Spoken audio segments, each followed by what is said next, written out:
Hello, I'm Tim Walker, General Manager for Horizon Ag.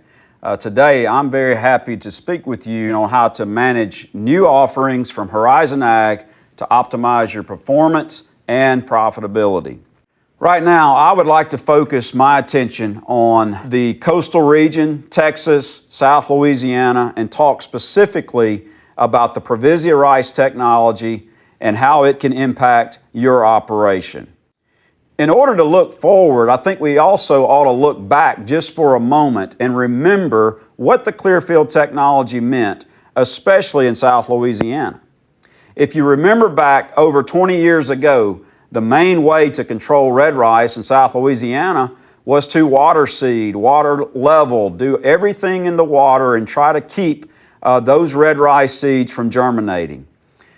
Louisiana lost a lot of acres to red rice infestation. It just got to the point where they could not control the weedy species in a manner that allowed them to be profitable growing domesticated rice.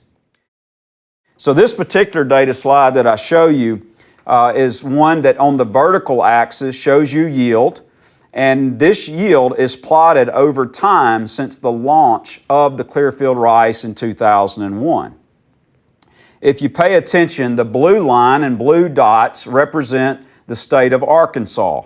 And so you see yields increasing over time in the state of Arkansas. You also see, as denoted by the green bar and green dots, the state of Louisiana increased yields over this time frame as well. The big difference is that the slope is greater in Louisiana, which simply means that they had a higher rate of change in yields in Louisiana compared to Arkansas. Now, the assumption that I would make here is that the rate of adoption of the technology was about the same.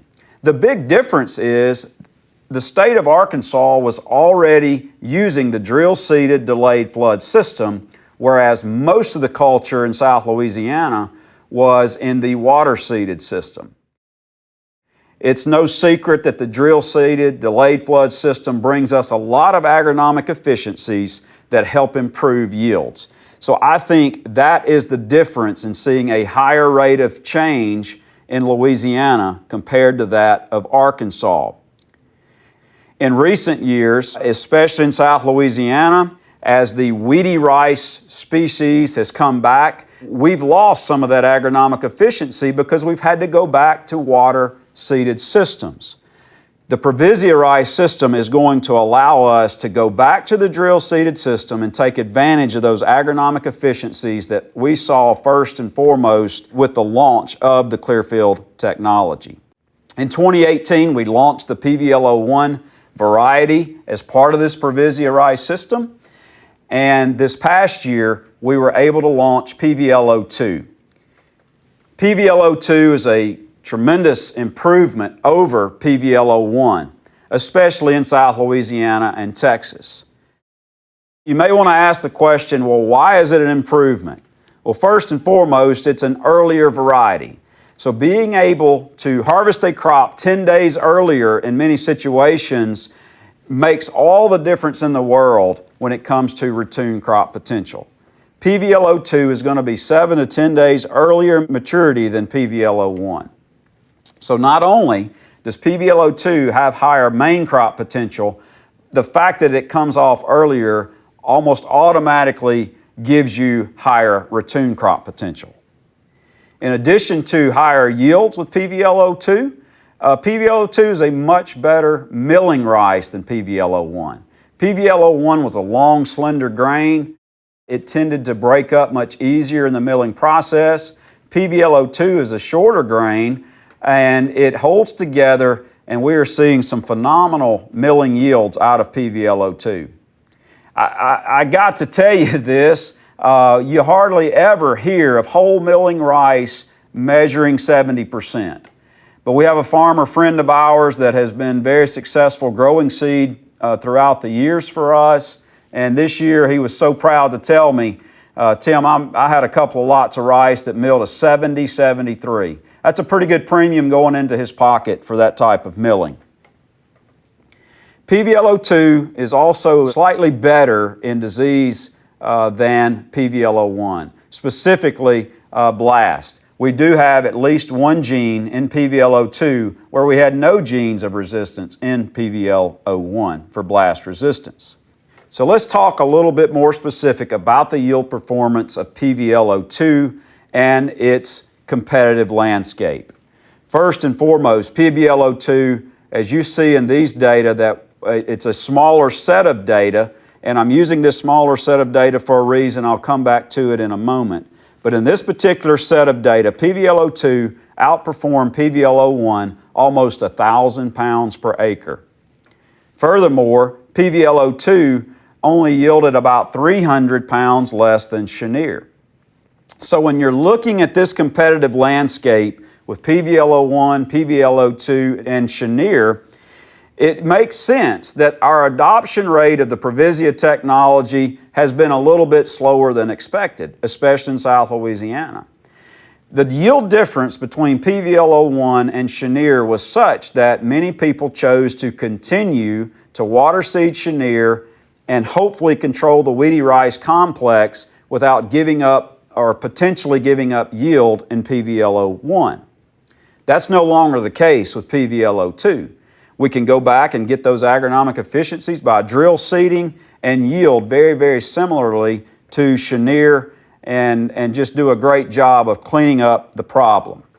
In a much broader data set, the yields were actually a little bit closer between PVL02 and Cheniere. There was only about a 200-pound difference between Cheniere and PVL02. In 58 head-to-head competitions, Cheniere won 32 times and PVL02 won 26 times. So it's extremely close when you look at these two varieties head-to-head in a drill-seeded situation. When you go to water-seeded, Cheniere versus drill-seeded PVL02, I would expect that the PVL02 is going to outperform Cheniere more times than not. Let's talk specifically about PVL02. PVL02 is earlier, I've already stated that, but the data suggests that PVL02 is going to reach 50% heading at about 82 days. That's 6 days earlier than PVL01 and about the same time for CL153. PVL02 is a little bit taller plant than PVL01. PVL02 is going to come in at about 40 to 42 inches tall, whereas we were used to about 36 to 37 inches with PVL01. As I've stated, PVL02 is rated susceptible to blast compared to very susceptible rating for PVL01 and blast. PVL02 is rated moderately susceptible to sheath blight and Cercospora. However, PVL01 was rated susceptible to both of those diseases. PVL02 is more susceptible to lodging than PVL01. That's an important point for you to take home today. We're going to talk a little bit about nitrogen because it's extremely important for us to manage the nitrogen for the most economical yield without putting the rice on the ground. From an overall agronomic management of PVL02, first and foremost, we want to plant somewhere between 45 and 55 pounds of treated seed per acre. We do want to budget for a blast fungicide for PVL02. And then finally, as I said, nitrogen is going to be very important for us to manage with the appropriate rate and timing. On our coarser textured soils, our silt loam, sandy loam soils, we can apply 90 pounds of nitrogen per acre and walk away from it for the rest of the season. For those of you that like to split your nitrogen application, we would suggest that you split it with 75 pounds of nitrogen being applied pre-flood and 45 pounds of nitrogen being top dressed at internode elongation. On our finer textured soils, such as our silty clays and our clay soils, we can either apply 135 pounds of nitrogen per acre in a single pre-flood application, or we need to apply 115 pounds of nitrogen per acre pre-flood and then top dress with 45 pounds of nitrogen at internode elongation. I am elated to tell you that we are launching PVL03 in 2021. It's going to be a small launch in 2021. However, 2022, we will have an ample supply of PVL03 available. It's remarkable that we have a variety that brings the characteristics that PVL03 will bring to the table, especially in the Previsia rice system. PVL03 is the latest Previsia rice variety. It has been developed by Dr. Adam Famoso and his team at the LSU Ag Center. It is an improved variety for yield and milling compared to previous Previsia releases, and it does have the PITA and PIKS genes for blast resistance, which is extremely important and again, I think is remarkable for only 5 years into the launch of the Previsia rice system. Let's talk about PVL03 yield performance because I think you'll be excited about what you see. First and foremost, as you look at this data slide, you see the stepwise increase in yield as we've launched new varieties. Starting out at PVL01, we were just shy of 7,000 pounds per acre. Now, as we look to the future with PVL03, we're almost at 8,500 pounds per acre. The conversation that we talked about a moment ago with respect to, do I use the Previsia rice system or do I continue to water seed Chenier until better varieties come along? I think that conversation has tilted heavily in the favor of adopting the PVL03 variety in the Previsia rice system. Now we can outperform conventional varieties. We can use the drill seeded system to pick up that agronomic efficiency and begin really controlling this problem that has gotten out of hand, not just in South Louisiana, but in portions of Texas as well as in Arkansas and Mississippi. Another thing that I think we want to look at, which brings me a lot of excitement, is with just the third release of the Previsia rice system, we're already approaching yields of some of our very popular Clearfield varieties down on the coast. Everyone knows about CL153 on the coast. It's been the most popular variety grown in South Louisiana, and it sold more units than any other variety this past year in Texas.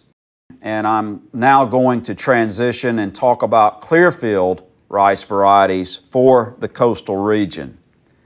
We're really excited about the CLL17 variety.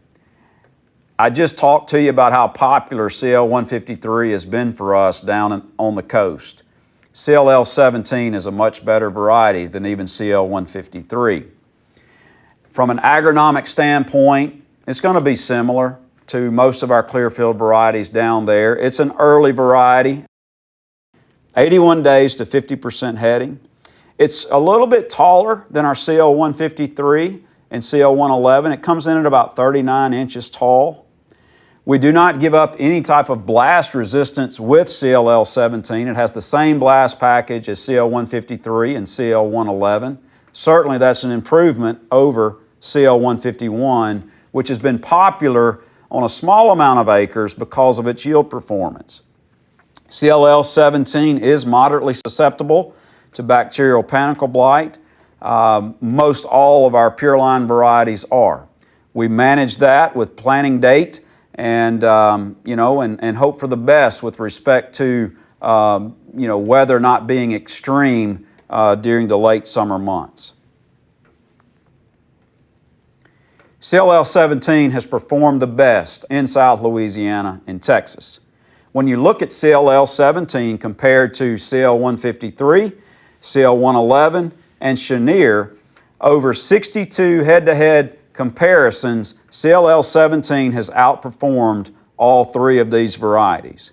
When you look at CLL17 compared to those varieties individually, CLL17 has outperformed CL153 in 66% of those trials, 79% of those trials when compared against CL111, and 81% of the trials when compared to Chenier. So if you're rolling the dice on a variety, CLL17 certainly has shown that it is outperforming these varieties more times than not. In a little bit broader data over the years, when we look at CLL 17, I think 4 out of 5 years or so, CLL 17 has come out on top. So this is not just a one-time occurrence. It is shown through the years of testing that it is a improvement over CL 153 and CL 111 when it comes to yield potential. I mentioned CL 151 a bit ago, and actually from a nitrogen management standpoint, CLL 17 is very similar to our older CL 151 variety. In other words, let's not fertilize CLL 17 too much. We can have higher yield potential and less lodging if we target our fertilization rate at our recommended of 90 to 130 pounds of nitrogen per acre. So, from the standpoint of how are we going to manage CLL 17 in 2021, first and foremost, let's plant it at somewhere between 45 and 60 pounds of treated seed to the acre. Again, let's not over-fertilize CLL 17. Our rate is 90 to 130 pounds of nitrogen per acre. Again, from a blast management standpoint, you do not have to budget that blast fungicide like you would have had to with CL 151. With that, I certainly want to say how much I appreciate you joining in to our presentation today.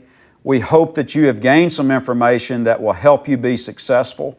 We thank you for your partnership. Without farmers buying our products, we wouldn't be able to continue to raise the bar of excellence with the technologies as well as the varieties.